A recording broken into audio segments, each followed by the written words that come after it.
Okay, now can see the full screen. Can see full screen, right? Full screen 很好。Screen now. Okay, let me just test a video.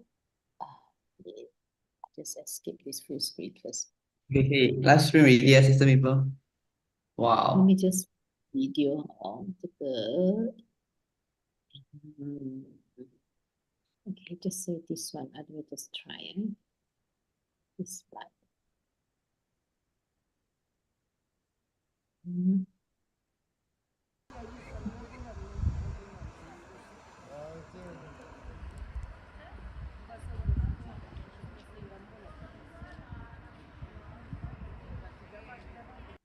Is it okay? Okay. Yeah, very nice. Got Yeah. sound. Okay. Just let me just push this one down a bit. Just realize. Yeah. Okay. I'll stop the screen sharing first. Stop share.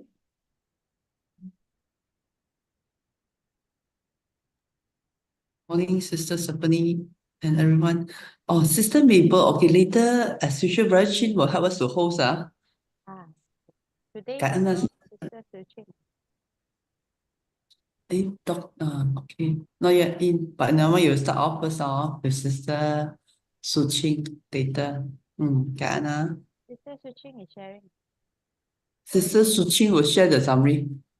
She's not in. I think she got summary too. Yeah. Okay. Hi, Sister Stephanie. Are you traveling? You back? Okay, Hi, sister. I'm back already. Looking forward to You're hear back your already? sharing. Or is that Where did you go? eh, not convenient to on the video yet? It's okay. Not convenient yet.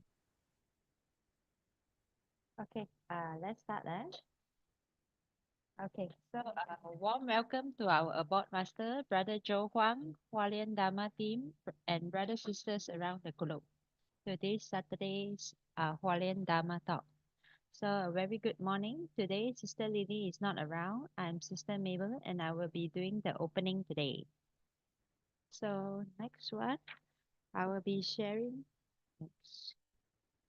Next I will be sharing a short exception speech from Master's speech. Okay. So next one, the title today is Practicing Together with Respect and Encouragement. So hold on the thoughts that aspire one with the heart of determination. From the direction we take to walk is long and far away. In spiritual cultivation, never allow any thoughts to deviate.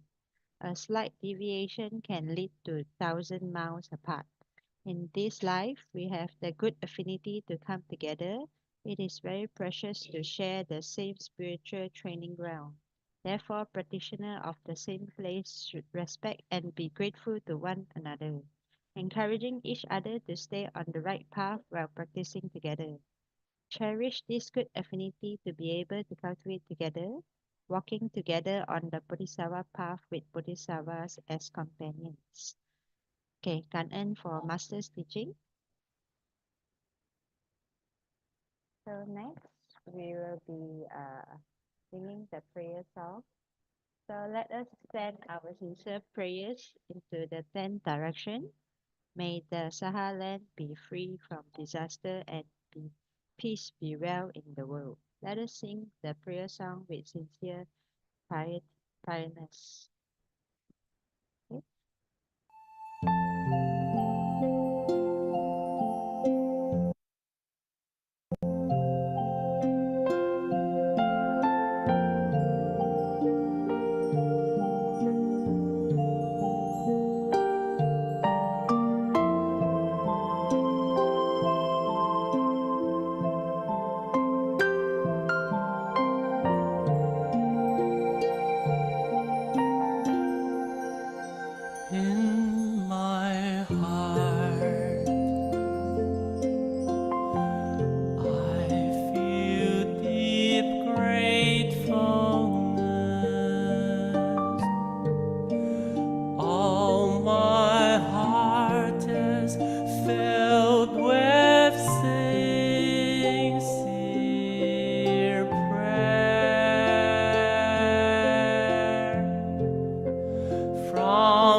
So may all minds be purified, may there be peace in the community, and may there be no disaster in this world.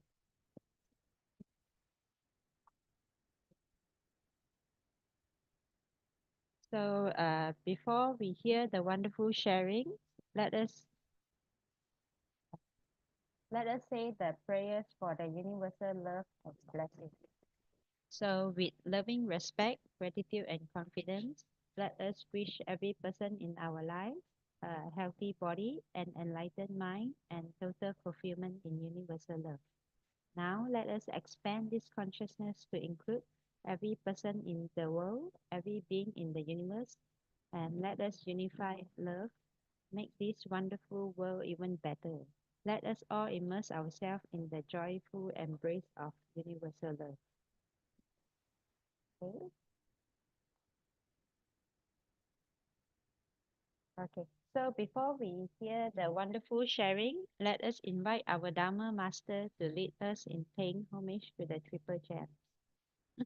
Let us pay our respect for these teachings and explanation to the Buddha and Master Cheng Yen by making 3 sincere bows. So please rise together. First bow,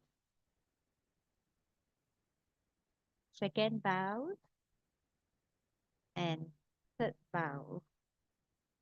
And also a bow to our beloved Abode Master who joined us today.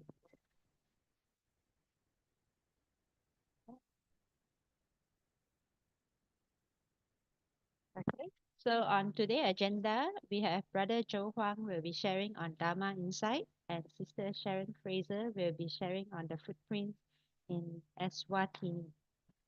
So next, we will invite Sister Suching for the weekly summary.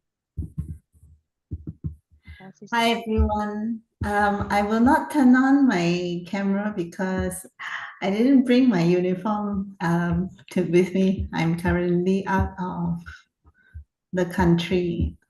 I'm actually right now in Edinburgh. It's 11:30 p.m. So after this, I'm going straight to sleep. Okay.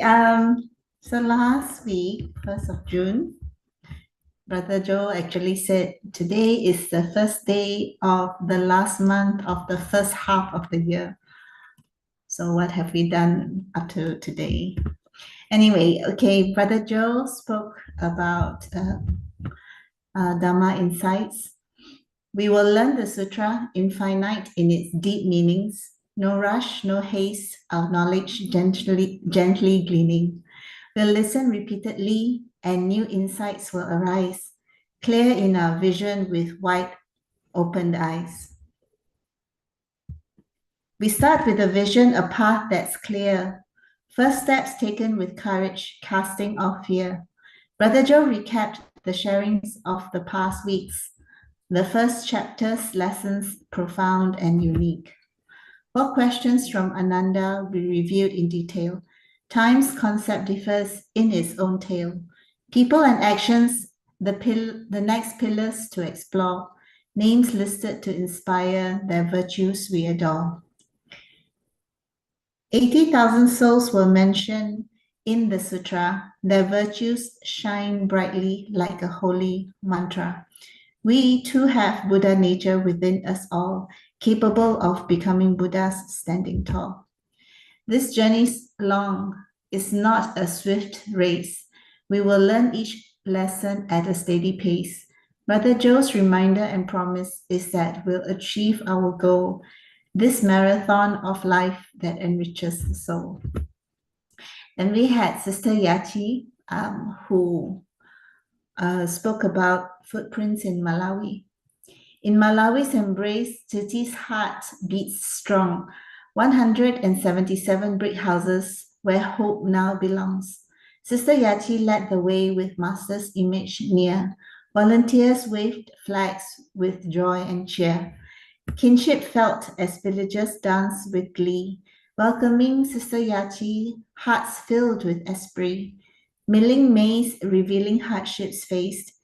Villagers showed appreciation in each house embraced. From poverty's grasp, new skills arise.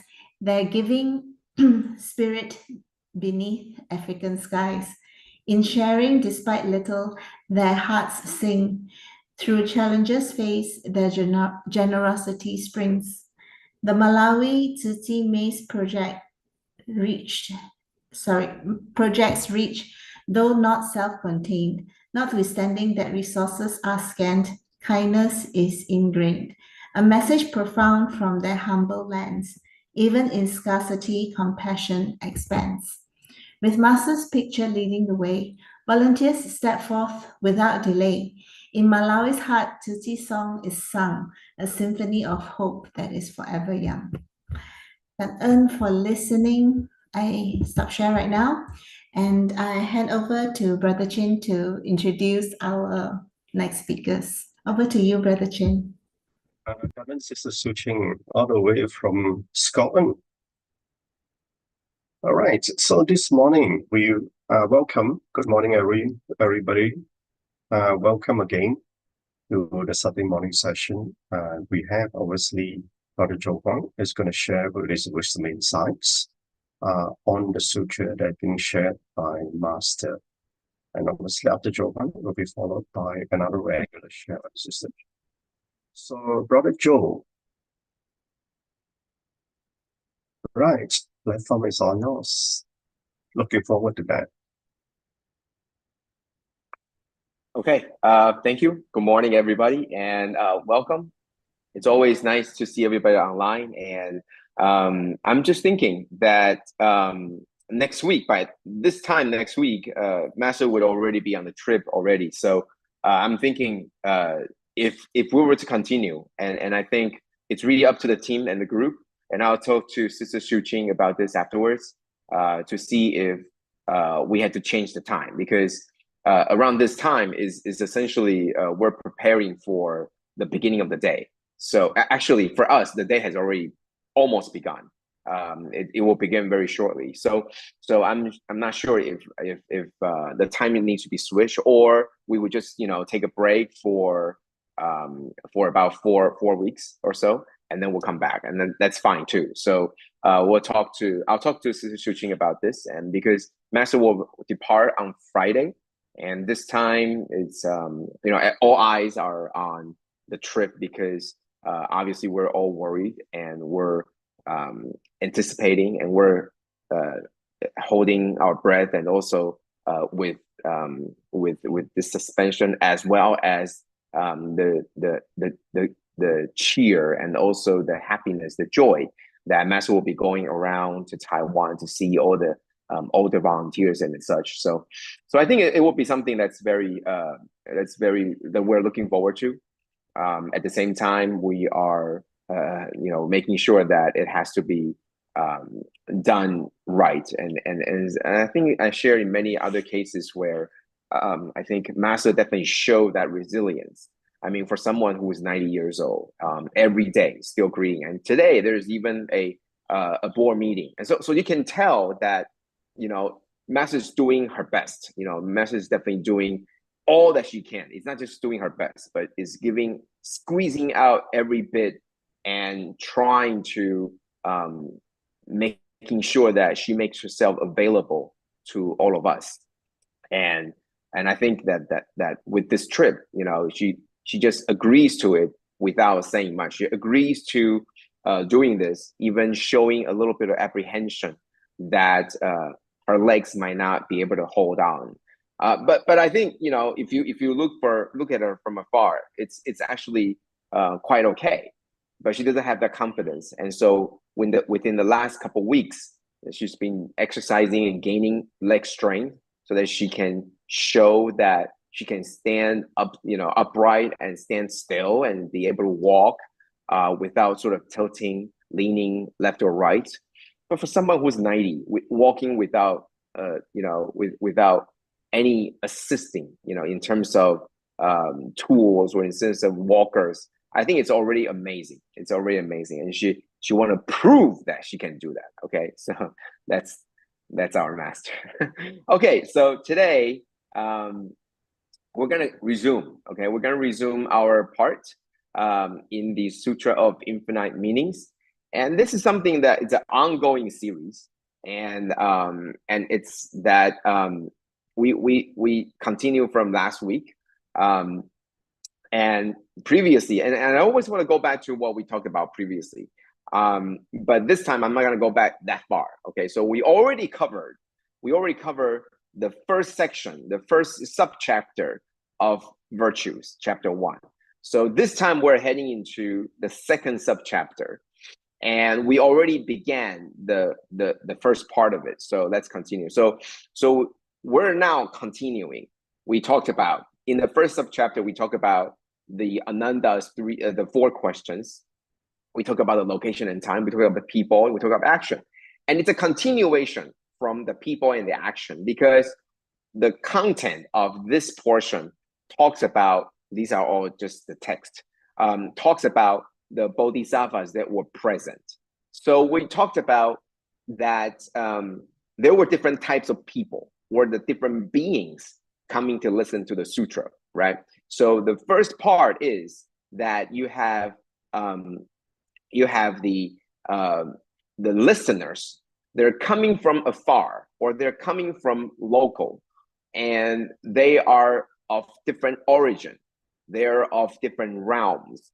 They are of different statues. There are, status that's coming to see and greet and listen to the teachings of the Buddha. Now we're talking about the people, or the beings that are right there with the Buddha at the time of the sutra, at the time of the sutra being preached, or at the time of the preaching of the Buddha.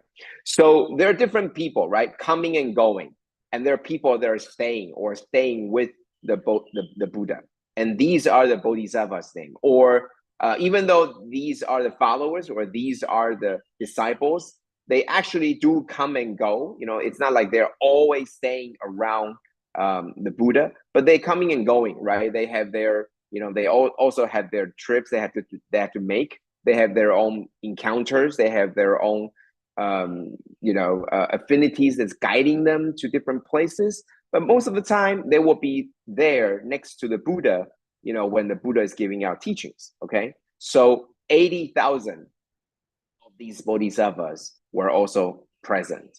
Okay, so we talked about last time, why do we mention these 80,000 individuals? And also, what was the point of mentioning them? So why talk about them, and what was the point? And so we talked about it, and Master in the book mentioned that their names are listed like this to serve as an inspiration to us. There are so many of those, 80,000 of those that have already done and gotten to the place where we wanted to be, where the Buddha wanted all of us to be. So they become an inspiration. They became the role model. Hearing their names of these bodhisattvas, we might even feel ashamed.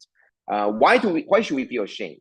Well, it's not a shame that they did it and we can't. It's not so much that a shame that way, but a shame in that we started off at the same footing. We started off at the same start. We start at the same starting point, and we have the same potential. It's not like they're smarter than us or they're more wiser, but we have the same potential. We all have this Buddha nature in all of us. Yet somehow they were able to advance and make progress in such a leap where we are sort of standing still or even moving backwards. And that's where we might need to sort of contemplate, where did it all go wrong? It's almost like when you go to, the high school reunion after 30 years, and then you realize, what has changed? Oh my goodness, everybody, they have changed from when they were in high school. And it's not so much feel ashamed, but we began to contemplate, what happened since the days that we last met, right, 30 years ago. So Master said that we're all replete with Buddha nature. We all have this potential. We could achieve the same thing, the very same things that they're doing or they're obtaining. We can do it too, yet we have not. Why?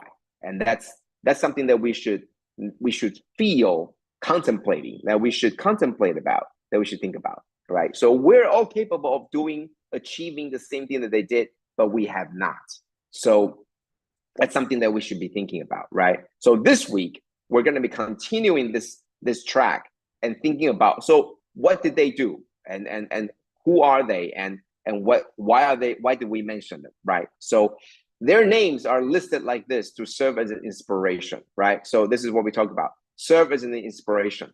And we might feel ashamed, right? So because we possess the ability to become like them, we have the exact opportunity and the ability. So these are all equal opportunities, right? So it's not like, no, you're of a different caste, or no, you are women, you're female, so you can't. No, there's no inequality. It's all the same. Everybody was given the same opportunity to become those bodhisattva mahasattvas, right? So everybody has the opportunity to become like them, yet we have not achieved it. So why haven't we? Why? And that's the key, right? Why haven't we, right? So when we chanting their names, we must reflect on ourselves. That's what Master tells us. We must reflect on ourselves. Why haven't we? If that's the case, right? If they could achieve these stage and we possess the same potential, then why haven't we? So one step at a time. Now it's beginning to tell us, it makes you think about why, and then it's going to tell you what they did. And maybe you will figure out, if you can tell, if you know what they did or how they got there, you might be able to think to yourself that, oh, that's why they got there and I didn't, because they did this. Okay, so now we're going into what they did to understand why we didn't get there and they did. So three main assessments, and we're going to talk about three things that the book, the master's teaching, tells us, the three main assessments as to why they have achieved greatness but we have not. So three things, and you can assess it yourself. Maybe you got one, maybe you got two, maybe you got three. But if you got all three, then it's even more so that we should contemplate, why haven't we gotten there too? Or maybe you have gotten there already. I'm not sure. Okay, so three main assessments. So what are they? One, great patience. Do you have great patience? And I'm going to dive this in deeper. Okay, so it's not the word patience, like, patience. I think it's more about endurance and perseverance. Okay, but the book uses the word patience, so I'm going to use it here. But when I explain it, I'm going to go a little bit deeper. It's not just patience, like, oh, you have patience, you're patiently waiting for it to happen. It's not just that aspect of the word, but it also means enduring all these difficulties and also perseverance through the challenges. Okay, so number one, great patience. Okay, number two, great giving. And the story that we're going to be talking about is Venerable Sariputra, which is the foremost in wisdom. Out of all the disciples of the Buddha, there is this Venerable Sariputra who is the foremost in wisdom. So he's the wisest, most wise out of all the disciples. And there's a story about him giving away his eyes. And I'm sure a lot of you already heard this. And if you haven't heard it, we're going to be talking about it because the book has it. Okay. The last one, once lost, the human form takes kalpas to regain. So there are three things. Okay. We talk about it. Three aspects that the book talks about that's very important. And as to why these people achieve greatness and we haven't. Let's dive in and look at why. So number one, great patience. Okay, so the book says we're able to be like them. Like you said, Master always talks about, we have the potential, we have the ability, we have everything that it takes to become like them. Imagine, right? You're in the kitchen and there is iron chef or a very, very, famous chef right there. You have the same ingredients as the chef. You have everything in front of you. The same thing that you have, the chef also has. And the chef was able to make the best dishes in the world.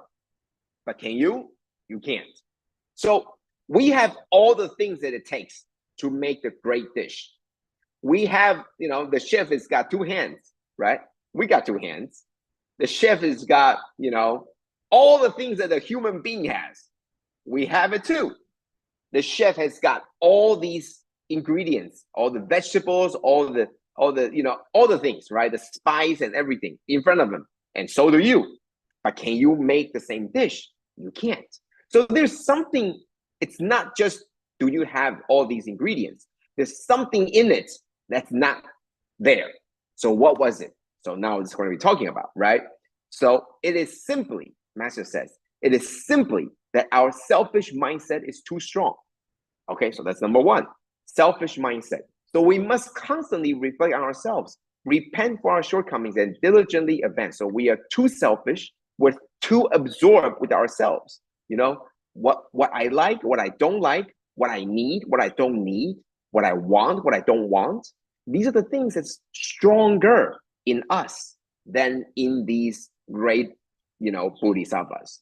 And that's one very big divide between us and them, how they have achieved greatness, but we haven't. Okay, so we continue. Great patience. As we learn the bodhisattva path, we must cultivate great patience and work to form strong aspirations. Okay, so the first part is still talking about patience, right? Do we have enough patience? Do we have enough endurance that we're able to plow through, work through, right? So we have great aspiration. We make great vows, right? We started from the first chapter. We know we got to make great vows. We know that we need to have, put our goals far ahead, right? Put our objectives far ahead. And we march forward, right? We march forward to get there. And we need to endure through a lot of challenges. So you need to have endurance, perseverance to work on it, right? And it's not easy, Master said. It's truly not easy to be a good person. But it is precisely that it's so difficult that we must be determined to do this, right? So now we talk about why did they achieve greatness? Patience, forbearance, endurance, perseverance. Okay, so that's what we talk about, right? So now all these are qualities. If you have them, you're almost there. But there's a difference between why they achieved it and why we have not. And that difference, the divide is right here. Patience, forbearance, endurance, perseverance. If we can work on these, see, this is the whole key, right? You know what you're missing. You know how they did it, and then you contemplate, you assess yourself. Do you have this? And the key is, well, maybe we don't have enough. That's where we're missing. You make a comparison and you know that you're missing this. So patience, forbearance, endurance, and perseverance. And how do we gain to do that? And we have to be determined with a strong will. I mean, look at Master. That's what Master does, right? She has great patience, forbearance, endurance, perseverance. So that Master was able to endure through all these things. Well, maybe we didn't.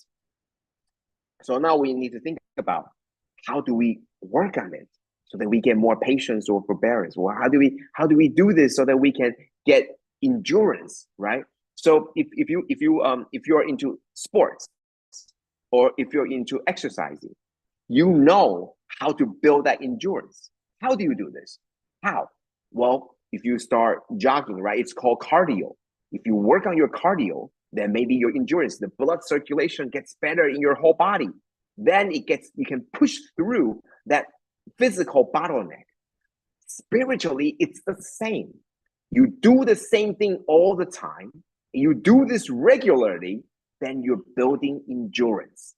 This is the key, that through the sutra, we're able to see the difference between who we are and the bodhisattvas.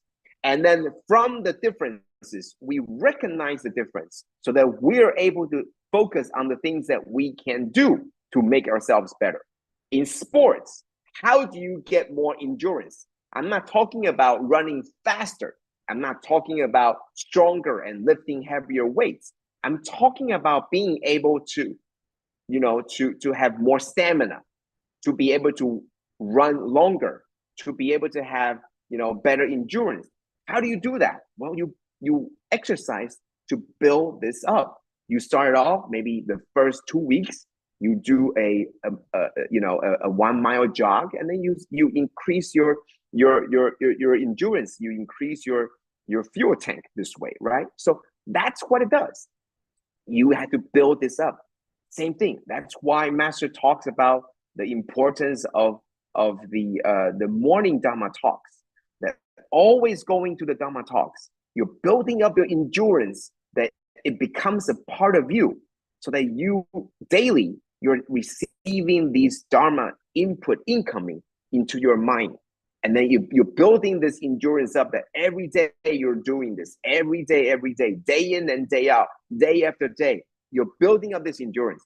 So do not think that there is no effect, even if you don't understand that, if you don't understand all the content that you're listening to. But you're building up this endurance, you're building up this affinity, that every week or every day or every 2 days, you are listening to this Dharma, and you're building up this endurance, that you are making yourself go and making yourself wake up for all these repetitive, repeating occurrences. That's building up endurance. And that's building up you spiritually, the perseverance to go to be a stronger willed person. So determined with strong will. Is that who we are? Yeah, sometimes you're so determined to do something, you're going to go through all the difficulties to get there, right? And sometimes the determination, it's about how strong it is, that even though they're so difficult, and then you will still be willed into getting there. That's who these people are. And that's how they're able to achieve greatness, okay? So I'm going to continue, okay? So that's a very short part. So we talk about great patience. Now we're going to be talking about Shariputra giving away his eyes.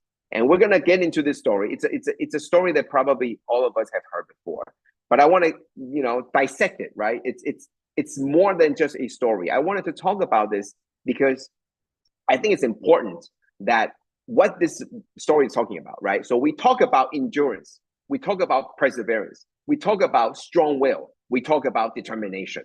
That's how they are different from us, right? The Bodhisattva Mahasattvas, they're very different. Now we're going to be talking about one example where maybe this person, Shariputra, almost achieved greatness, but didn't.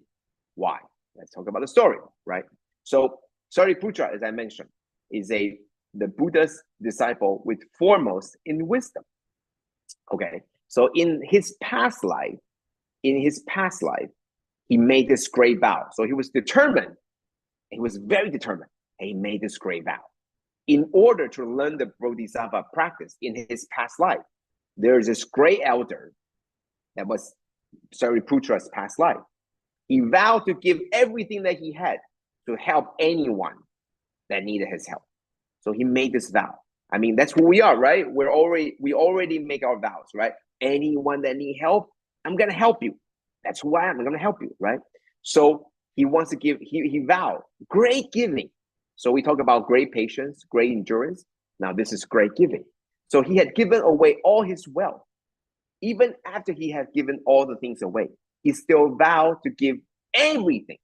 He says, I'll give away everything that is mine to sentient beings, even if it's my head, my eyes, my brain, or my marrow. Okay, so he's living his vow, right? He's living his vow.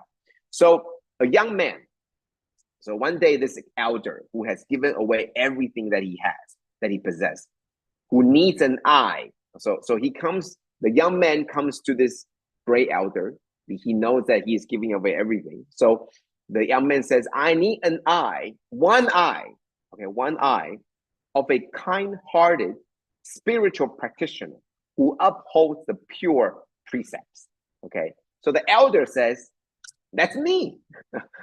I am that kind-hearted spiritual practitioner, and I also uphold the pure precepts. That's me you're looking for. And I have given away all my worldly possessions. Now I'm going to give away my body. So what am I giving away? One eye. So the elder agreed right away to give the eye without hesitation. So you only need one eye. That means I still have one, right? It's like kidney. You can take my kidney and I still have another one, right? So elder agreed right away. You know, I can give you one eye, right? And we know, why do we need two eyes? Why? Because it gives us depth perception, right? So you do this experiment before, right? You cover up one eye, and then you point out your finger like this. If you cover up one eye, it's hard for you to point to reach the tip with the tip of your finger, right? It's hard. That's called depth perception. Two eyes allows us to have a 3D imaging, but one eye only gives you the flat imaging, so you can't tell how deep it is. So if you want to touch the tip of your finger touching the other tip, it's hard. Okay, that's called depth perception. But apparently, Shariputra feels that it's okay. It's okay. I don't need depth perception, so I can give you one eye, right? So he did. He gouges his eye, and he. So this is only a story, right? I hope nobody tries this, at least not without enough sanitizing or enough the medical procedures. Okay, at least definitely with insurance. Okay, but gouges his eye and give it to the young man, right? It's not difficult. One eye. You don't need one eye, right? So the young man said, "Oh no, I forgot to tell you. You wish that these things don't happen, but they do happen. You forgot to tell the very important thing is that only the left eye. Oh my God. Okay. Oh my God. So the young man says, "Oh no, elder, I'm so sorry. Now the right eye is in Shariputra's hand." And then the young man says, "No, I don't want your right eye. I want your left eye." Oh my God. And then, I'm sure all of you have all these questions. What can the left eye do that the right eye can't? Okay. But this is just a story. Okay. It tells you that the elder is giving, yet it gives you the things that the people don't want. So what are you going to do? Are you going to be very upset? Are you going to say, "Oh, this is not what you want, but I'm already giving it out to you, and you don't want this"? Oh no. So the elder was very patient. He didn't get mad. He was saying, "Oh, why didn't you tell me earlier?" But that's all right. I mean, imagine holding your right eye in your hand and you're saying it's okay, but I want to save your mother's life. I must do everything I can. So I'll give you my left eye. And so he took his left eye out. Now he's got both eyes in both of his hands, right? And giving to the young man. And the young man took the left eye, and then smelled it. And he said, "The doctor said only the eye of someone who is very pure will do. But your eye smells so foul." And then the young man threw the elder's eye, both of them, on the ground. And with a splat, I mean, it's all flesh, right? And he stomped on it. And he made these squishy sounds because he just stomp on both eyes and make sure, because Shariputra already lost both of his eyes, so he could only hear. And he heard the sounds of the eyes being squished on the ground, okay? So what did we learn? What did we learn from this story, okay? Other than the fact that don't give strangers your eyes. Please don't. Don't give strangers your eyes, okay? So important to make vows. Obviously, the elder made these great vows, and he was very determined, right? Even if it's the eye that he needs to give, he's very determined. And even if it's the wrong eye, he was still determined and he took out the other eye, right? Act mindfully, please, mindfully, right? Not in haste, without consideration. Please don't do anything in haste. Even if we're determined, we have to be very mindful. And we have to be prepared mentally, right? Maybe the person getting it doesn't want it. And you have your own expectation, like you're expecting, once I do this, I will be able to reach greatness. All these very self-centered, okay? So why did they achieve greatness and we have not? So we talked about patience, forbearance, endurance, perseverance. We talk about determined with strong will. Another thing that's important, clear mind, clear, tranquil mind, and wisdom. Okay, so the story tells us it's not enough to have great vows. It's not enough to be strong-willed and determined. It's not enough to have endurance and perseverance, but you also have to have a very clear mind. You cannot act in haste. You cannot do all these things just without consideration. Clear, tranquil mind, and wisdom. So that's what we're going to be talking about until next week. Okay, so we're going to be talking about more. Why did they achieve greatness and we have not? So stay tuned. There's going to be more of these very interesting sharings coming up out of these three things. Why were they able to get there and we can't? Okay, so obviously, why did they do it? Why were they able to do it?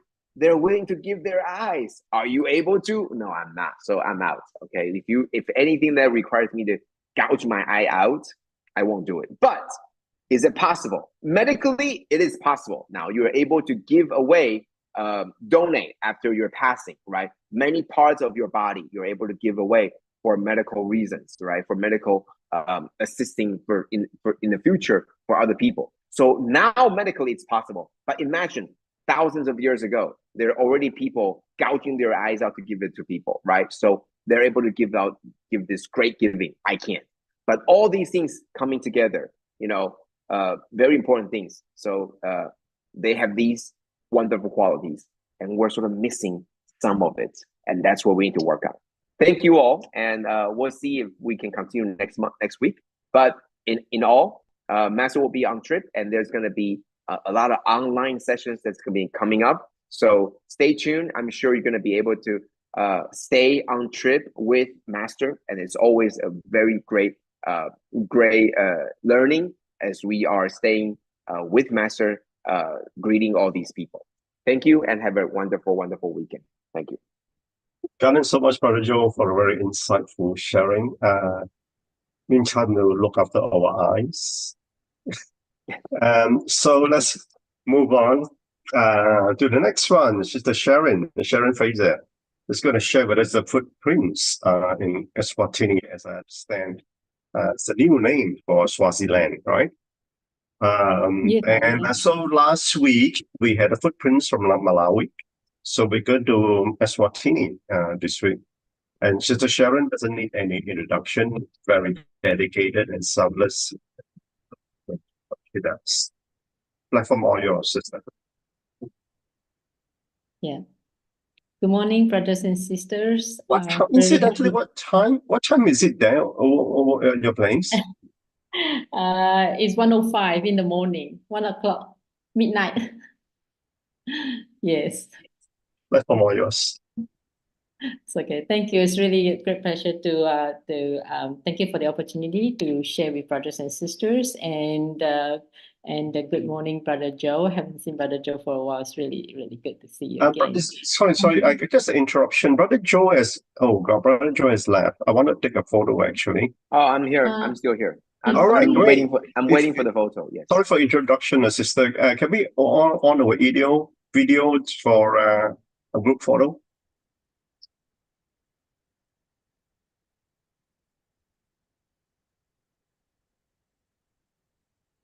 All right.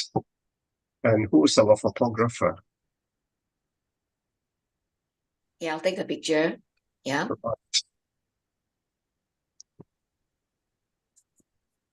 Make sure all your eyes are open. Wait one more.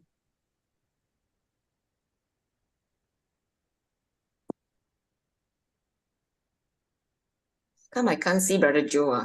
Oh, here. Okay. The radio is there. I also taken one. Okay. All right. Got it. Thank Thank you. you. And Sorry for interruption. Sister Sharon?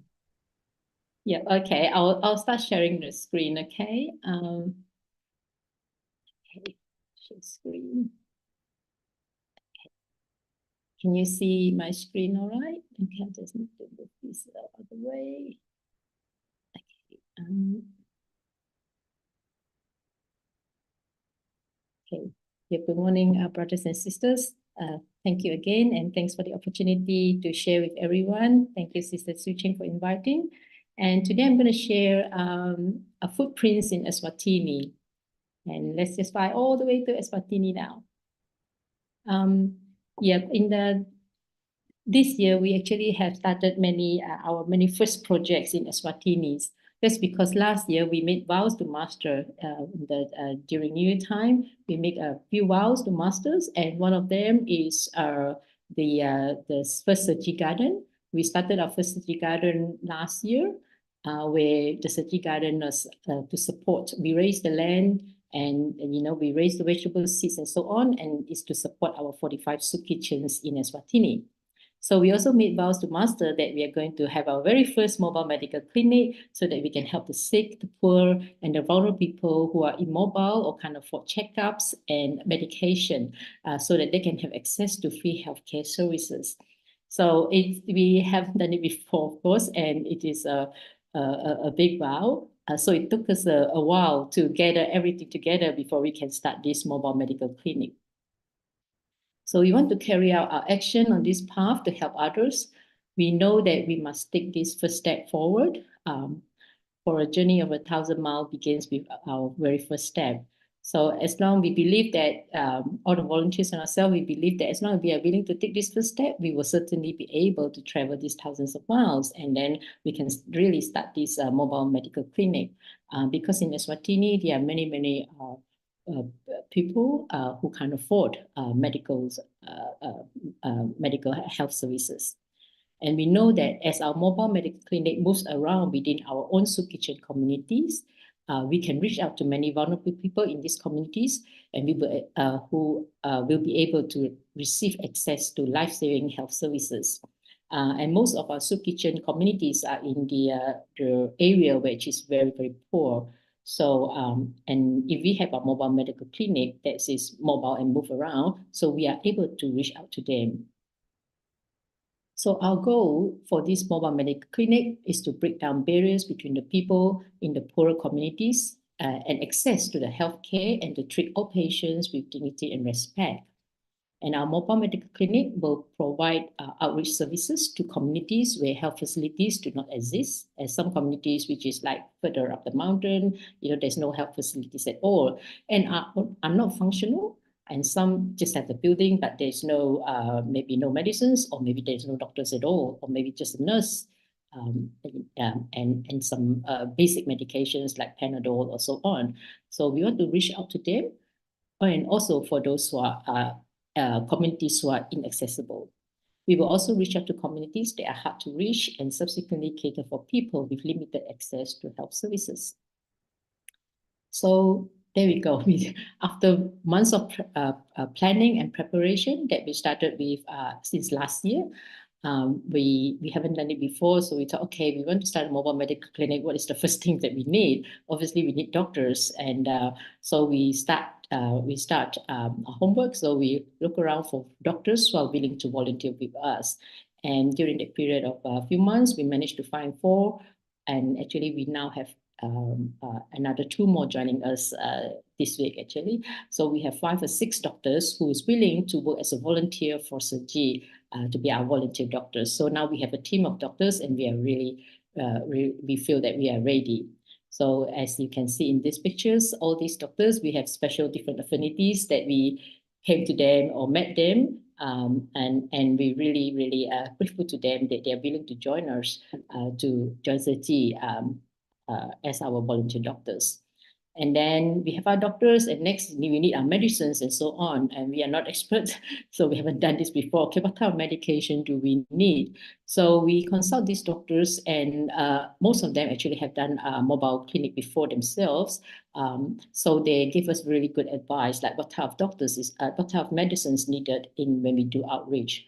So we learn from there, and then we prepare some equipments and necessary paperwork in the planning of setting up this mobile medical clinic, such as government approval and the communities area chief approval and so on. And the next thing is that we ask ourselves, because last year when we applied to do this mobile medical clinic, we allocate certain budget for this clinic. So we don't want to spend too much, because we don't even know how much that we need to spend on this mobile medical clinic. But ours is going to be very basic, because we thought, okay, we just need a gazebo, and we need medications, we need a cooler box, we need some tables and chairs and doctors. That's all we need, right? So and there we go. So our volunteers, we went shopping for all these apparatus and also the medications. We managed to get it at a very good price from the warehouse with the and with the willing doctors who's helping us to get it at warehouse price. And then we learned to set up our own gazebo before we start. So we also get our blood pressure monitor, glucometer, because there are many people who's diabetic here. And we know that we need thermometer, stethoscope, and the glucometer test strips. So our first mobile clinic, this is very basic. That's all we need. We think that should be good enough for us to start, and we can learn from the first one what else we need when we actually see the patients and know what what sickness that is common that we need to treat. So, and the next thing is that, okay, the next thing is that what we need to is to have a floor plan. So again, we sit down, we haven't done it before. We thought like, okay, we need a really good patient floor plan. So we come up with a design and with some ideas and thoughts from everyone. And we think that we should have, like, of course, the first registration area and the waiting area, and then the consultation room. And then we have a medicine dispatch area.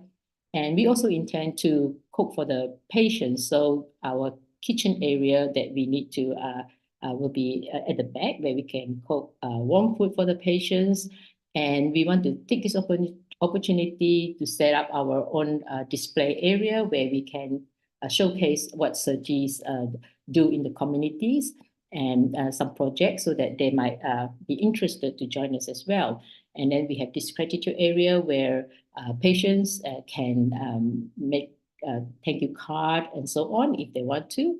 And then the meals area for patients to have their warm meals. So these are some of just the initial thought idea that we are going to do it like this, but we haven't done it before. So all is just the plan and everyone's effort put together. So here you can see we haven't set the gazebo up before ourselves. So our volunteers, you see all the students and you, we learn and practice to set up the gazebo, so that we must look after the gazebo, so make sure that it is we don't break it or anything. So we practice. Everything is the first time to us. And we have our doctors to check, these are the medicines that we're going to bring in, and how do we need to pre-pack or so on. If we prepare some of the medications so that we can speed up the process of giving out medications to patients, so that we can see more patients. So we feel that, we are ready. So in April 2024 this year, so Sergi Eswatini launched our very first mobile medical clinic, providing free healthcare services directly to the communities. And this is our team. You can see there are a lot of our students and commissioners and volunteers joining in. And we give a briefing to the team in the morning. We went there very early, around 8 a.m. We start already, and we were really excited ourselves. So we give a briefing, and the team carry out their assigned tasks. So each one is assigned to certain tasks, and so that we can carry out work efficiently and professionally, so to ensure a smooth patient flow. So here you go, you see that even the banners, actually, we don't even have the right banners, and that's the only banners that we have with this Sergi Foundation. But we call up South Africa and see whether they can send us a banner, but it didn't arrive on time. So we said, we'll make do with whatever we have. So you can see that we are all, it's our first time. So so we put up the banners. We use the banners and put it up on the gazebo there. That's where the doctor's consultation room is. So, and then from distance, you can actually see, this is a Buddhist Sergi Foundation's mobile medical clinic. So you see volunteers all helping set up the clinic in the morning. Everyone came early, and then you see the tables that we get is all the foldable tables and our own chairs. So there are not many things that we actually spend on if you look at it, just gazebo, tables, chairs, and medicines. So, but more of it is not just that. Actually, we put a lot of thoughts and planning into it. It's all the little details, that we even prepare our name tags, and most importantly is our medications and all that. It needs to be stored properly and needs to be labeled properly. So here you can see that. So it is in this. The first one, it is run in the community called Monani. So as you can see, we have our mobile medical clinic at one of our soup kitchen area. So we don't have proper banner again, so we're using our Fuji flags as the of a banner kind of thing.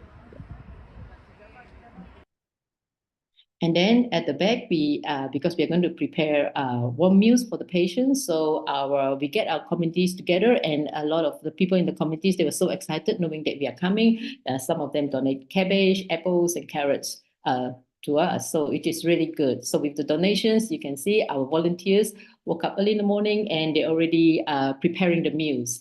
You can see these 4 big pots here.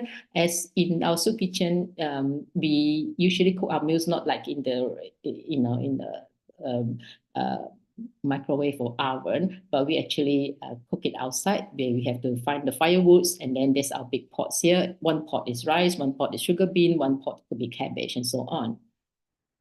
So our mobile clinic is accompanied by our own medical team, which we have doctors, volunteers, nurse, and also a group of student nurse, and pharmaceutical supplies who goes to the communities to cover a range of essential health services for children, vulnerable people, disabled, and elderly.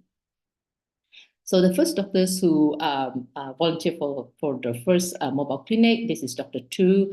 And when the doctor arrived, Dr. Tu actually is originally from Taiwan. He's a neurosurgeon who has been in Eswatini for 16 years. So he's a very experienced specialist doctors and willing to dedicate himself to volunteer for surgery. So we are really grateful to him. So when he arrives, we introduce our soup kitchen community to Dr. Tu. And of course, before we even start, we need to check, the doctors need to check to make sure that we label all the medicines correctly and all the medicines needed is there. So we believe by providing free healthcare services, we can identify issues early or any sickness early, and we can also educate people about preventive care. Our mobile medical clinic can save lives, help the poor and needy, maintain, if not improve, the local people's health. This also improves community well-being at large, while increasing, we believe, while increasing healthcare awareness within the communities. So you can see that this is our registration area, where we have a foldable table and a couple of chairs, students helping out to, and when patients arrive, to register the patients and the time of arrival. So here's the meet and greet area, where our dedicated volunteers will accompany patients to the registration desk. As you can see, most of the patients, a lot of them are elderly or disabled. Because being elderly, it's very hard for them to even get a transportation to go to the city to see doctors. So they're really happy and grateful to have us there so that they don't have to travel far and to be able to see the doctor. And some of them, because they're elderly, also some of them are very poor. They don't have the transport fare to go to the city to see the doctor, even though if the hospital or the clinical fees are not expensive, but it's more of the transportation, and they couldn't get to see the doctor. So while they are there, as they arrive, then we have our volunteers to share about who we are, what Saji does to the communities. And in fact, most of them do know us because we have the soup kitchen area there, but we also share some of the work that we have done with the patients. So this is our patients waiting area. As you can see, it's not this area actually is not a sheltered area. We don't even have a gazebo for them. So they just basically sit on the open area. So then we have our volunteers accompanying the patients, sharing magazines and talking and accompanying them. So it is quite, it's a smooth patient flow, as you can see, from the point of registration to the point of discharge. So we make it just like a round circle like that. So register, wait, and then we have our student nurse take, these are patients waiting patiently, and we have student nurse taking their blood pressure and hand sanitize them, or the diabetic check, glucometer for those with diabetic before they goes into the consultation room. So here you go. You see the student nurse checking patient's blood pressure before doctor's consultation. So this helps to speed up the process instead of having, them going to see the doctor first, then only check the blood pressure. We have it all done and have them take a number and waiting number before they go to the consultation room. And we make sure that we hand sanitize them. And here's our volunteers accompanying patients. You can see again, they are all a lot of elderly, so we accompany them to the consultation room.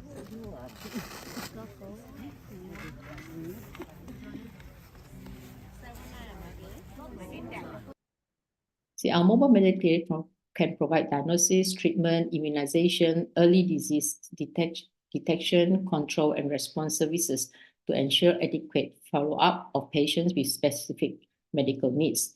We also provide referral of critical cases. So some of the patients, when they see the doctor and the doctor say, okay, for example, eyes, a lot of them are diabetic. So a lot of them, their eyes are very blurry or getting to the blind stage. So our doctors will give referral for them to go to the special clinic for checkup, or if you know that their doctors are there, then can even refer to them for eye surgery and so on.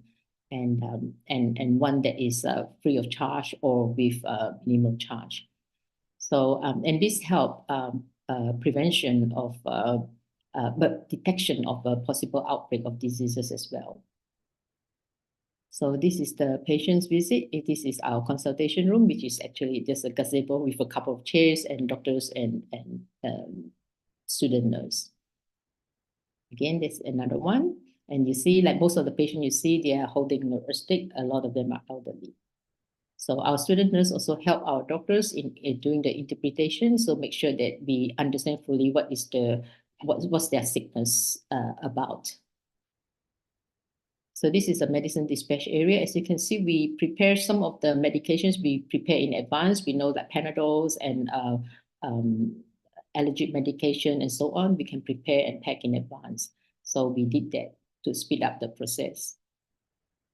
So again, here patients continue, our volunteers continue to help patients to the clinic. As this is our first time, we actually feel very nervous, not knowing how it goes, but and actually it went really well. It was just very, very smooth.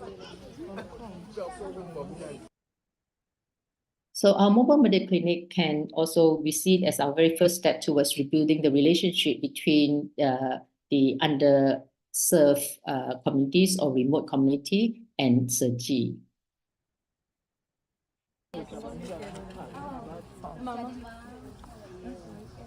So one by one, you see the patients walk into to see the doctor, to our consultation room. So after they see the doctor, so they walk out, and then we prepare we call it our SERGI Display Center, and we showcase our community projects, such as the sewing projects and the garden projects, so that if they are interested, they can join our sewing projects as well. So as you can see, a lot of them are very interested to see what actually SERGI is doing and how can they participate in the projects. As a lot of them are elderly, they actually have a lot of free time, and many of them are very interested in the sewing project. So we encourage them to come and join us. Our volunteers can teach them how to sew, or they can just even or the vegetable garden projects as well. They can join. So here, after they look through our display center, and then they come to this is our gratitude area, where we give out master's blessing card to the patients. And many of them, we didn't expect them to donate anything, because most of them are not that rich, but most of them are willing and happy to donate to our bamboo bank as well, as a way of saying thank you for having this mobile medical clinic in their community.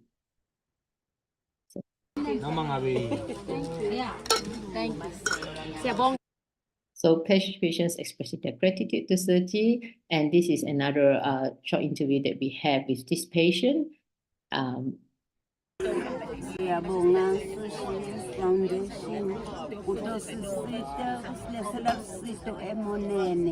Basically, she says she's thank the Foundation, and here I got all the medicines that I need in my own place.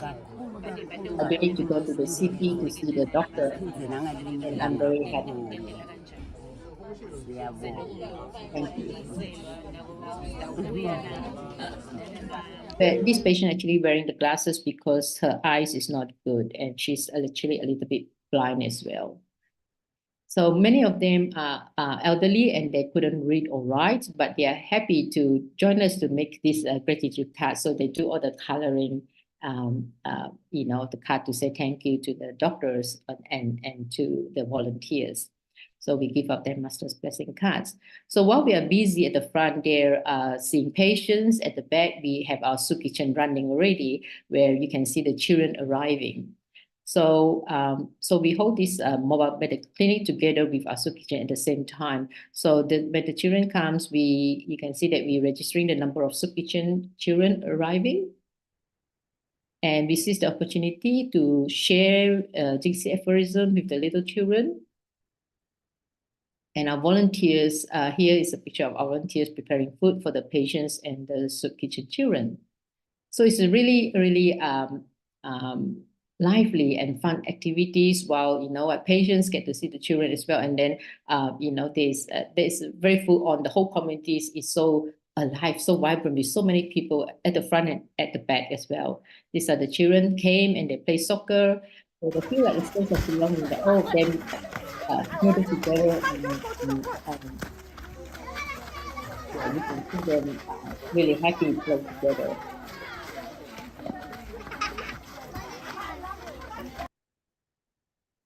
So volunteers help dishing out food for the patients and the soup kitchen children. Here you see our volunteers, even they're carrying the babies to the back, but all of them are volunteers, so they're really helpful, and everyone contribute and help.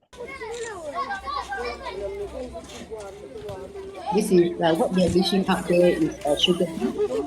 We often donate rice to the soup kitchen area, and the volunteers themselves raise sugar beans among the community. So that day, we cook sugar beans for the patients. So here we are, we bring out the food to the front there, we bring out the food to the patients.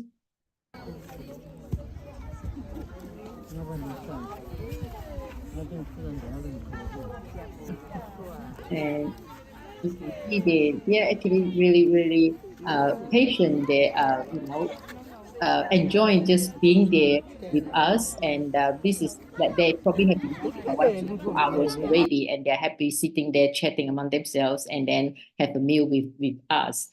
So it's really nice to see the togetherness and the warmness of us caring for patients, not just seeing them, but also including them in eating together in our projects and so on. So this is really nice. So the soup kitchen did a great job providing 50 meals to patients that day, and we served these vegetarian meals to the patients. Yeah, and children here at the back, we have around 80, I think for that day we have 82 children. So we're getting ready the children. They said, your turn now to have food. So everyone's so excited, and they wash their hands before getting their food. So this is a little bucket thing to wash your hands.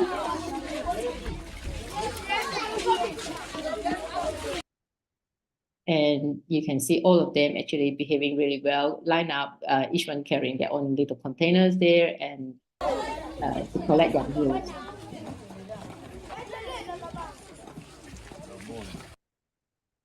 So we serve food to the soup kitchen children, and yeah, just another photo of them.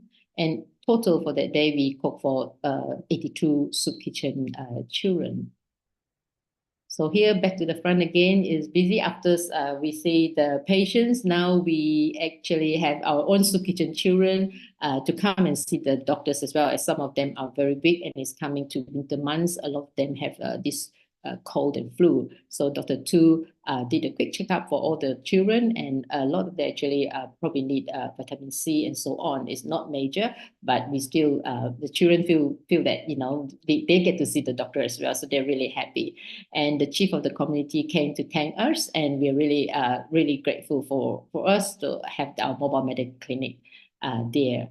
So patients were grateful, and many tried their best to complete this thank you appreciation card, even though they couldn't read and write. So altogether, we actually have lots of cards that day, and it's really, really, we feel really, how to say, we feel like we did it, kind of, you know. We're really happy that, you know, that the mobile medical clinic is successful.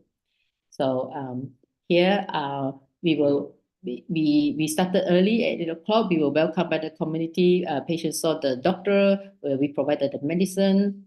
They learned about surgery, and they had lunch. They're all very happy. And after training and briefing, volunteers carry out all the assigned tasks. So we started at 8 a.m. and we finished around 1:30 p.m. So altogether, we saw 65 patients, 50 adults and 15 children. So it was really amazing. And Dr. Tu didn't stop at all for any break. Actually, he was really happy helping seeing all the patients. So next. And patients were very grateful, and it was a very successful activity. And everyone would love us to do it again soon in their community on a regular basis. So this is our team that day, and we were just so happy we did it. And our appreciation. Thank you very much, Dr. Tu. Thank you for coming to our community, and this is our first mobile clinic inside the community. Thank you so much. Thank you so much.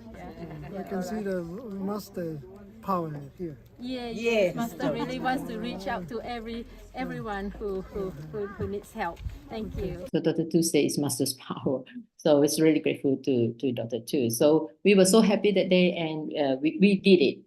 And because we did the first one, we were just so excited. We said, now we think that we are ready to do the second one. So I ran through our second one and how we improved from our first one. Not that we need to improve a lot, but we actually make it like for example, this banner, we managed to get our banner all the way from South Africa, and this is the right banner, Buddhist Sati Foundation Service Center. Now we have the banner, and the second one we had it in our own center, which is at the Masane community, and we are even better in setting up the gazebo now. So many are ready, and this is our another team that we set up so that more young one or volunteers and youth join us to at this mobile medical clinic. And our second doctor who came that day was Dr. Koshi, and he was really, really good. And even the chief of that community came along, and some of the MP people also came along, because hearing that we have this mobile medical clinic going to their community. So in this, it's like it's a different setup to the first one, and because this is right at our own center. So you see now we are so this one we set it up like that, and we have a lot of volunteers, and there again we don't have a shady area, so most of the patients actually sit near by the building there, because that is the shadiest area. So as you can see again. For this area, the patients arrive, a lot of them are immobile. So we have to help the patients out from the car and so on.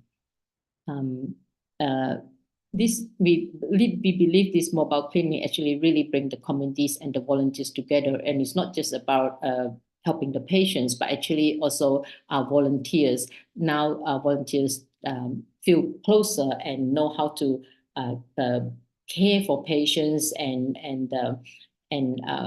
how to work together as a team. So here we are again. We have the medical dispatch area, and then we have the blood pressure checkup area.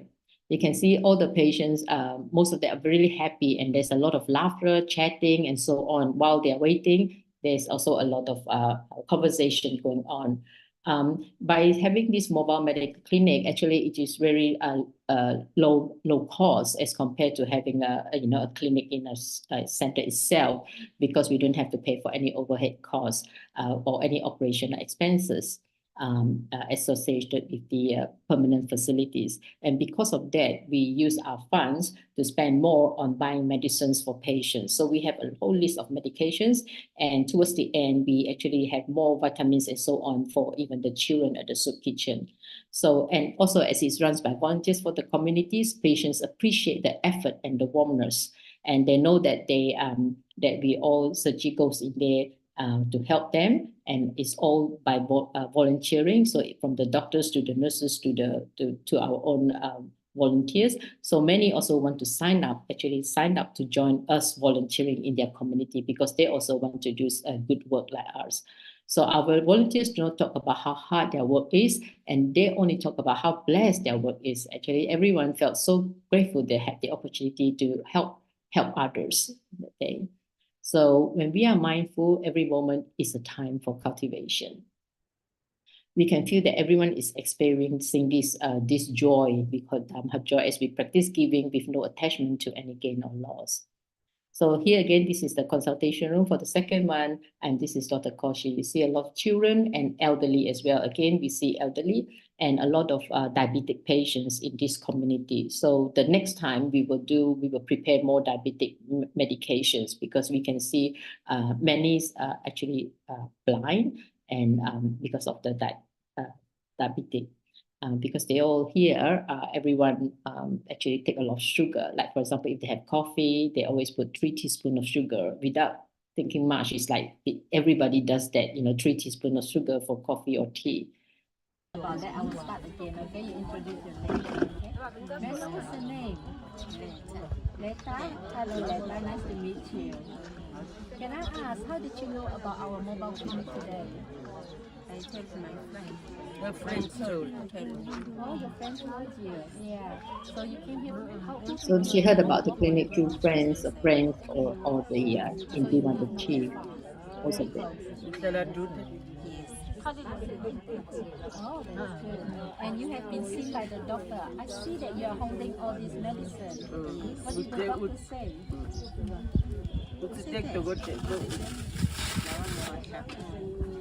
Sibuta ukuthi lokulethe lapha bova kubuhlungu kusisu pain the stomach, and then she has a pain here. That's what brought us to the doctor. Oh, so you come because you have stomach pain and all that. And what did the doctor say?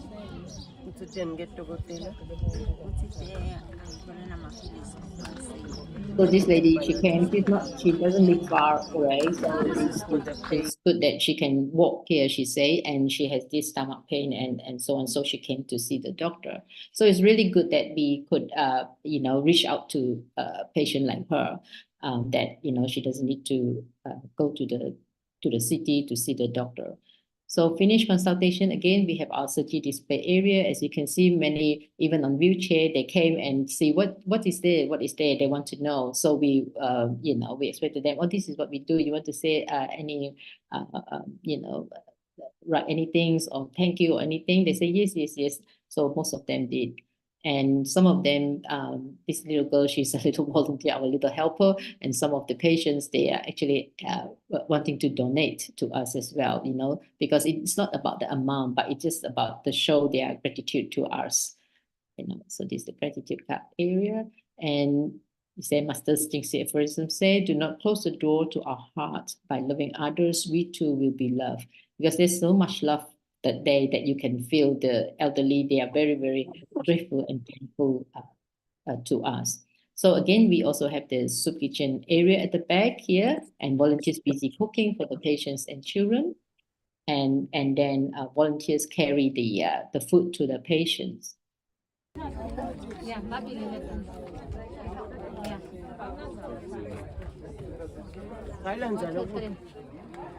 So this is hot meals because we just finished cooking and it's from the pot, and then we bring it to the patients. So they appreciate it. And again, we have children at the back who also get to enjoy our meals. So here we are, we give, because winter month is coming, so we give out the vitamin C to some of our children who we feel that, you know, they usually feel very weak or not well. So again, we have a lot of gratitude card.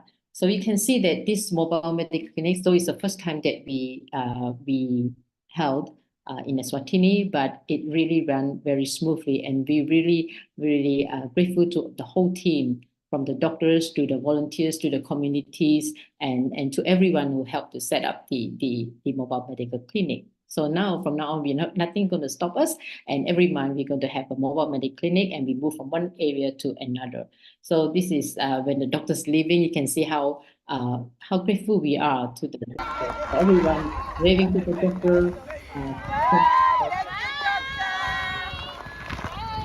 And the doctor is very happy too, and they say, "I'm coming back. I'm coming back to help." You know, so that's what we want. You know, the feeling of wanting to give, wanting to help without you know, willingly, without asking for anything in return. Now, for those communities that we couldn't hold the mobile medical clinic yet, we have been doing patients' home visits.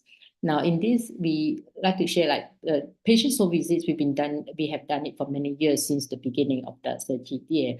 But for patients' home visit, it's harder for us, so we really depend on the volunteers to go deep into the community to help the patients, because as you can see, most of the areas are quite mountainous, and also it's really not easy to reach. We have to walk very far. So every Tuesday and Thursday, every week, we do patients' home visits, and we will go into communities like that. So we walk a lot, and there are days that where it's raining. Even you see that in this picture on the far left here, this is a grandmother, you see, she's 70 something. It's really not easy for her to walk in this area, and we were really worried sometimes. I say, "Are you sure you can walk? It's slippery." Like you see that day, it was raining, it was very wet, and it was, you know, it's so muddy and so slippery. And yet they all are very willing to do it. Say, "Yes, we can." So when we do patients' home visits, we carry, of course, our gloves, our masks, and so on, and some oil that we probably need to help the patients massage the legs and so on. So wet weather conditions doesn't deter us from carrying out our medical mission. And you can see by the time we finish, our white pants actually turn brown, and it's really not easy to get rid of the brown and brown stain. Actually, my white pants are quite brown because the soil here, there's a lot of brown dirt. So, and this picture, you can see it is not easy to walk this type of road. It's not like a smooth road. It is up and down, narrow, slippery, hilly, and you know, some is like this cliff next to it. So we have to be very careful. So volunteers, sometimes we carry a bag of little beans or some vegetables, and when we do patients home visit, we give them a bag of rice as well. So that's why we need more young people to join in. So we encourage the young volunteers to join, because they can carry the bags of rice for us easier than most of our volunteers are elderly. So it's not that easy to carry that heavy bag of rice, where you have to walk like sometimes half an hour to 1 hour before we reach a patient. So here you can see that a lot of these patients, they are stroke patients, so they couldn't walk, or they, you know, so what we do is that we help them massage their legs, and we also teach the family to help the patients massage their legs. So because we don't have a proper thing, so we use lemon to massage the legs, and it's very common. Everyone just use lemon as something, you know, that we can help massage the patient's legs and also do some exercise with the patients. So we usually encourage the family to do it. We teach them. And also, if our volunteers can, the volunteers who stay in the community will visit the patient once a week. And we have massage oil as well. Like, for example, this family, the husband had stroke, and both of them have diabetic. So our volunteers help massage their legs and hands, so that, you know, they're usually like in pain, and yeah. So that is, and sometimes we also help them clean their house for them, and so on. So we encourage our patients. You say our volunteers. We taught the young one and the students, and volunteers that, we can help others. There's 7 kinds of giving without needing any money. A simple one would be a smile. Like if you're going to help the patients, you give them a smile, and they make the patients very happy, because some of the patients, they're just by themselves and nobody care for them. When you go in there, when you smile to them, they smile back, and that you can make their day. And your well wishes are the greatest forces in soothing their mind. So that's what we encourage our young volunteers. So here, this child actually, he was born not able to walk at all, and so we went in there, support the family more, support the family, and sometimes our volunteers, they help the mother clean the house and so on, because she has to look after the son all by herself. So that's really hard. And so we are training all these new recruit volunteers. As we go into the community, we try our best to recruit as many new volunteers as we can, because we really hope these volunteers will be the one who's going to visit the patients weekly, and help the patients if they need anything. Again, here we use lemon to massage the patient's legs. And actually they really like it. It helps relieve their pain. So this is a cancer patient. He had bone cancer. So he has been lying on the bed like that for last 5 years. So our volunteers sometimes help take him to the hospital to get the medication. And some of our volunteers go there to help like clean his house and so on. So as we do patients' home visits, we use this to train our own students and youth, make them realize that, life is impermanent. Every day our lives grow shorter.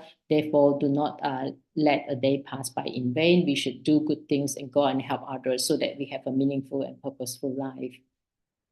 So the Buddha taught us that on the path towards enlightenment, we must develop both wisdom and compassion. Master Cheng Yen's teachings really help us understand and develop these qualities. Master is truly our inspirational force when it comes to helping us realize that we should put compassion in action by elevating the suffering of others. Master leads by examples, because Master taught us that true compassion is more than passive sympathy for others. It is a concrete action aimed at relieving suffering directly. So we must put our, instead of just words, we must actually carry out in action and go out and actually help others. So because of that, also we also made vows to Master last year that we want to go into the community. We're going to teach the community to be self-reliant, so that they can also look after themselves. They can be self-dependent, and not only though they're poor, they can still do something to help themselves, and not just waiting for handouts from charity and so on. So we go into the community to nurture love and care by having a few projects. We have the home vegetable garden project and the sewing projects. And sewing project is our first time this year in Eswatini as well. In our sewing project for charity, we thought, like, instead of getting materials, buying materials to bring into the community, we went to some textile factories and talked to them about our intention of having these sewing projects in the community, and asked them to donate us offcuts, the fabrics that they don't want anymore. And very, very lucky, and we're very happy that one of the textile factories just now, they happily donated us the offcuts. So that day we felt so successful because we got the offcuts. Then I actually went to Tesco and thinking that I want to buy the cotton. Cotton is very expensive, it's not cheap. So I went to Tesco and they actually don't sell cotton. They say, well, we don't have cottons. And then one standby person heard that I was looking for cotton, and then recognized our uniform. And he said, are you Sergi? And I said, yes. And asked us what we do. And I told him about our intention of going to the community to teach the community to sew, so they can be self-reliant, so that after they learn how to sew, they can sell their products and they can be independent. So he was so touched by what Sergi does. So he said, okay, I'm going to donate some cotton to you. And I thought it just some, but when we arrived, to pick that up. He donated 2 big bags of cotton to us. So we're just really, really grateful to him. And then he said that, what else do you need? And I say, if only we can, we're really looking for some sewing machine because we don't have sewing machine.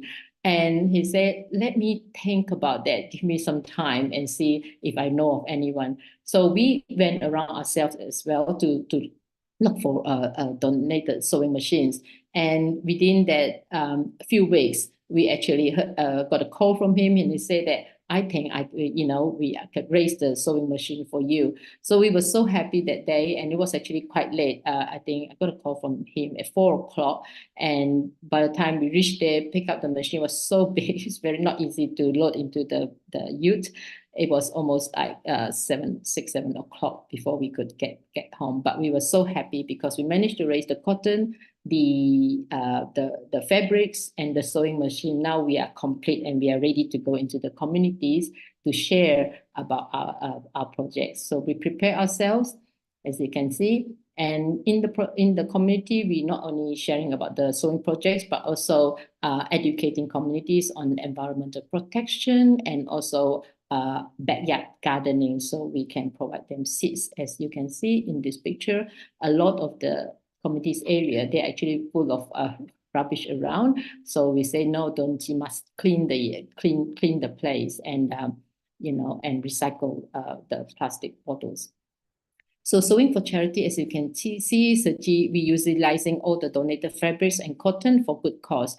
We started off with making sanitary napkins for charitable purposes, and this is a very easy to make. So everyone knows how to make, and very interested. You can see suddenly when we arrive at the community, everyone from the community will turn up to see what we are doing and wanting to join us. So this is like giving education to the community to be self-reliant. So we encourage them to learn sewing, making crafts, bags, sanitary napkins, and ask them to donate them to people or who are in need, or they can even sell to raise money. So you can see the young one, the elderly, all joining in. In doing so, we actually, without realizing, we actually forming a very strong connections between ourselves and also the communities, and also the community people among themselves. They also have a purpose of meeting each other every week to join this sewing project. So there is a sense of belonging in the community. So it's really, really rewarding and see the progress of what we have done.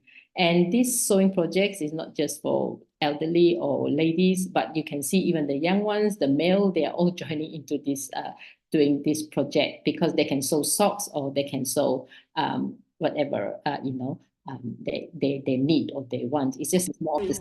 Hello. Hi, my name is Halaliso. I do home economics in my school. I made this for my sister, who is at home, who is not present right now. Oh, she at school? No, she's at home. Oh, at home. Yes. Yeah. She's cooking. And you like sewing? Yes, because I studied at school. Oh, so what else have you sewn before at the school, home economics? Yes. I sew a school dress, a baby dress, and an apron. Oh, you sew baby dress and apron. So this is the boy, he knows he likes to sew, he sew baby dress and apron, and the sister at home, and some of them actually didn't get to go to school, so they're at home. So it's really good that he can, he likes to sew, and we can give him the fabrics to sew. And you can see within that 1 hour, half an hour, this is the product they make using hand sew. Here we encourage them to use hand sew because a lot of them don't have the machine. And even that could be in one machine in one community when if they need it for, to finish off certain some of the products, like if they want to make bags and so on. So here we give out fabrics, needles, and cotton to the communities. So we believe a community who share common interest in sewing will come together to support, and also it's a chance for them to interact with each other. And here we are also introducing this backyard vegetables gardening to the communities. And also this is our first time going into the communities one by one like that to introduce backyard gardening. So we encourage them that if they don't have the land, they can use the bucket to to grow spinach like this one. And behind there, you can see this as we call it selwa. So it's like the bottle guard. And we have the seeds. So we give them the seeds and we encourage them to grow. So we demonstrate to them because some of them say, well, we don't have money for water. We don't have area to grow vegetables. So we use buckets and demonstrate to them how they can use the buckets to grow vegetables. And then we can put the seed there.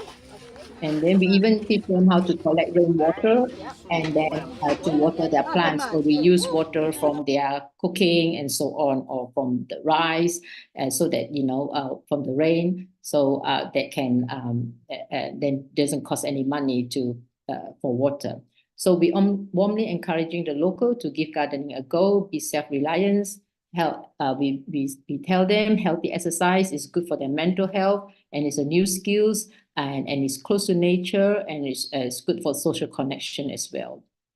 So these are ours. We are giving out vegetable seeds to the community. You can see how many people suddenly turn up just to hear about Sergi, to know us, to find out what we are doing. So again, you can see many of them are elderly. This is us. We take the opportunity to get to know the people in the community and we make friends. So after successfully for a few months, we've been going to communities every Tuesday and Thursday. So I went back to see the lady who donated the fabrics to us to say thank you. And she was so impressed to see the work that we have done. And she said that, oh my gosh, I got so much fabric here. I should get all my workers, and she has around 700 workers. All my workers should start sewing things like you all. It would be really good because there's a lot of off-cut fabrics, which is just thrown away. So again, we managed to collect more fabrics from her. And with these fabrics, we took it into our center and we give training to our own volunteers. I say, all of you now, all these are for free. So we must all do the work. We must be a role model to people in the community. We encourage them to sew. So we must also learn to sew ourselves. So everyone's so happy. And within a week, and I went to the community and I see the students already sewn, like from the offcuts, you can see they make beautiful shoulder bags. And they even put Velcro on the shoulder bags. You see, it's so beautiful. And they can sell it for like Malaysian ringgit with 15 ringgit each, So it is really, really good.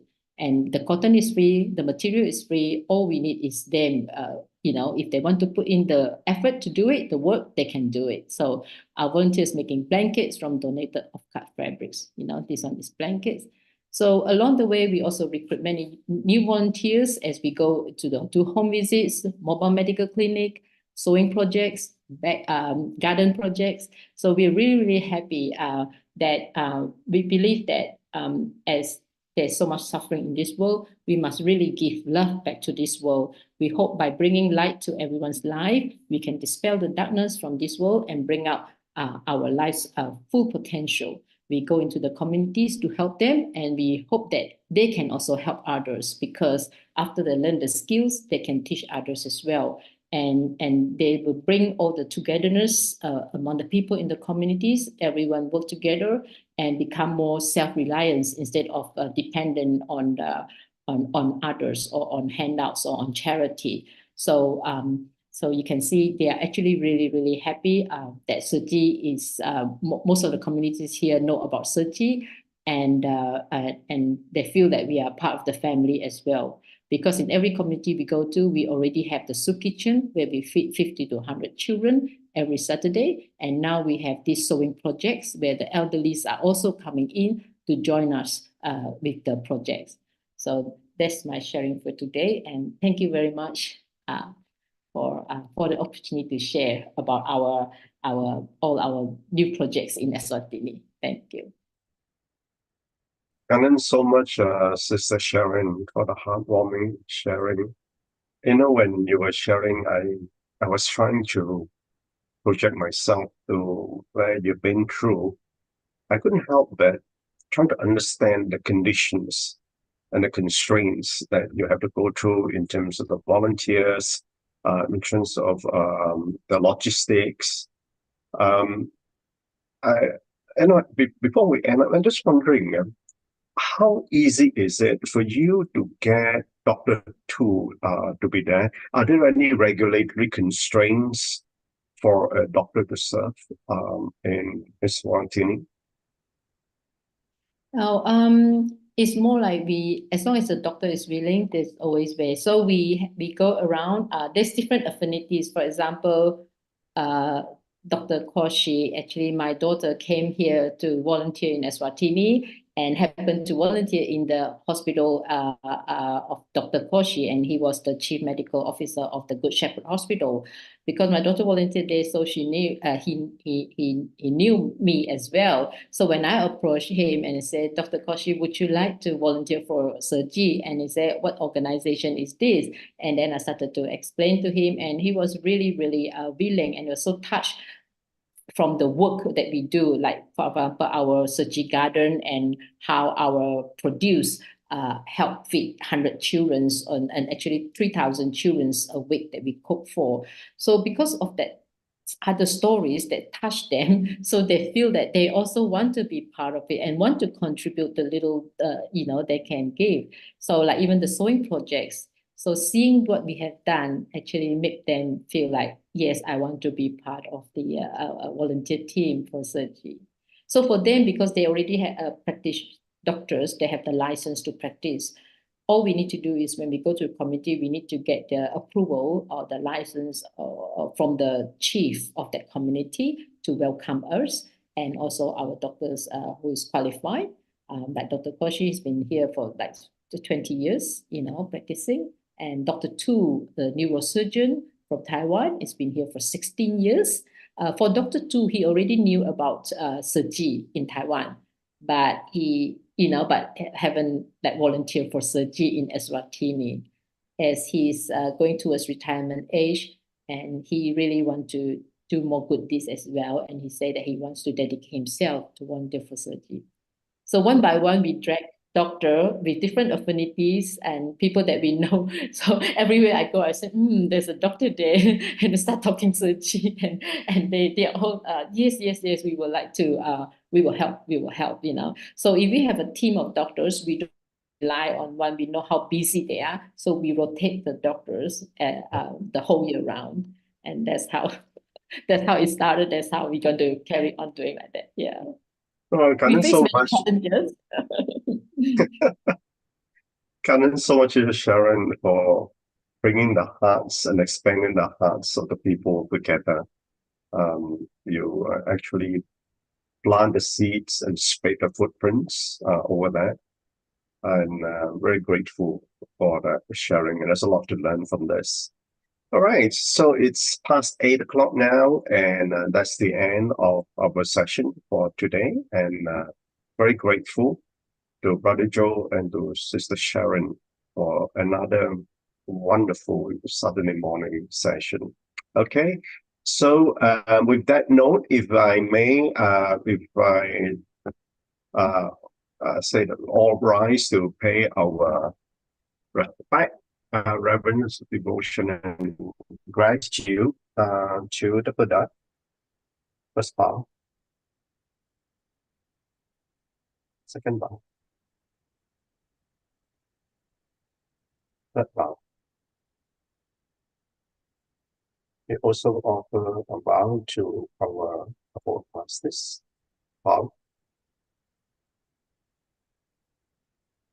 All right. Kanan, so much, and also to all those who we stayed right through. And it's great rejoicing to see all of you on this Saturday morning. And as always, have a good week ahead, and a good weekend, good week ahead. Okay. Thank you. And then so much, Sister Sharon. So inspiring. Cảm ơn. Really grateful. Great job, really. Thank Chào you. Cảm ơn. Chào Chúc Yo. phù ha. Okay. Bye bye. Cảm ơn Brother Chi. You better go and sleep, sister. We have Saturday morning meeting coming. Bye. Bye.